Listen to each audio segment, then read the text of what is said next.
Campeões, nós estamos de volta. Fui ali, tomei uma água rapidinho, voltei para nós darmos sequência, para não perdermos o raciocínio daquilo que nós estamos falando, a questão do comando, como resolver falhas em comandos elétricos. Beleza? Bora lá. Nós falamos do cabo de força que está entre a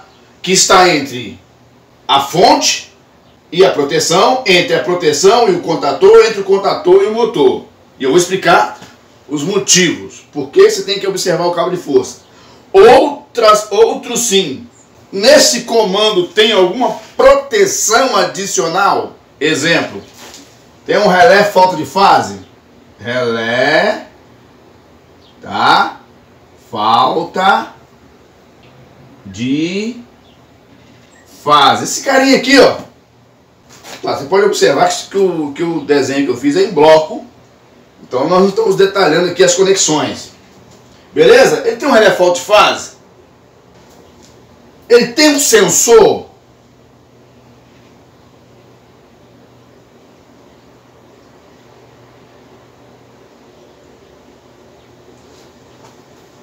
Será que ele tem um sensor? Será que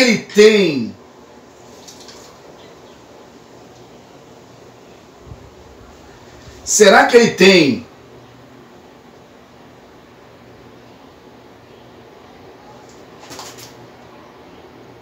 uma chave de emergência em algum ponto do percurso? Pode ter. Pode ter várias dessas. Correto? Mas antes disso, para você não confundir a mente, você tem que começar por aqui, ó. Te dou um conselho, nunca chegue rearmando as proteções sem antes verificar a causa. Nunca faça isso. Não faça isso. Não rearme a proteção sem antes verificar a causa. Por exemplo, você está lá para rearmar o britador de mandíbula. Tem britador de mandíbula, tem motores grandes, motores de 200 cavalos, 150 cavalos, 100 cavalos, pesados. Ele desarmou, entrou em falha. Você vai ter que rearmar. E agora? O que é que você faz? Então, para cada solução de falha, você tem um procedimento diferente. Você não tem o mesmo procedimento para todas as falhas. O que eu estou te passando aqui é que tem que estar gravado na tua cachola, na tua cabeça, essa seção aqui. Você tem que se atentar à seção.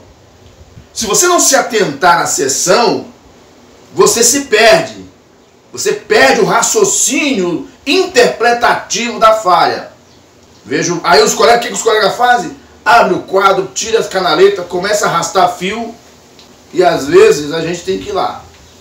É chato, vou chamar um outro técnico para resolver uma falha que é coisa simples. Vou contar uma história aqui. Eu estive numa empresa, o colega trocou um contator. Olha só, o sistema estava funcionando.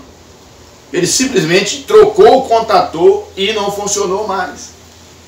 Ele fez tudo certo, mas ele não prestou atenção na hora de desconectar os cabos do comando. Então o contator não ligava. Simples assim. Então, quer dizer, a gente tem experiência quando eu cheguei diante do componente, que é o contator e disjuntor motor, eu só olhei esses dois. Porque, analise comigo, ele me disse: Marquinho, troquei o contator e não funcionou mais. Você pode ver que existem falhas da própria máquina, falha do próprio componente e falha também humana. Ele falou: Marquinho, eu troquei o contator, mas não funcionou. Aí eu já criei dentro da minha mente um raciocínio interpretativo. Comecei a me questionar internamente. Você trocou o contator. Estava funcionando antes, mas estava em falha. E ele trocou o contator, não funcionou. Primeira coisa que eu cheguei e olhei é as conexões em torno do contator. E tinha um cabo fora. Um cabo fora no contato de selo do contator. Então não dava sequência para chegar na bobina A do contator, no terminal A. Então o contator não ligava. Conectei o cabo, ganhei meu dinheirinho na falha dele. A falha dele me fez a empresa me pagar. Tive que deslocar quase 30 quilômetros da minha casa à noite, certo? Então Muito mais justo que eu fazer minha cobrança. Me pagaram tranquilamente, sem problema nenhum. Por uma falha talvez de atenção do técnico da fábrica lá. Beleza? Vamos lá. Então você tem que se atentar a esses pontos, ó. A fonte e o cabo de força da fonte. Aí você fala assim, pô, Marquinhos, o que vai ter entre a fonte e a proteção? Já ouviu falar nessa palavrinha aqui, ó? Ó, vou escrever em vermelho para você ver. Não sei se você vai conseguir visualizar a escrita. Ó, oxidação.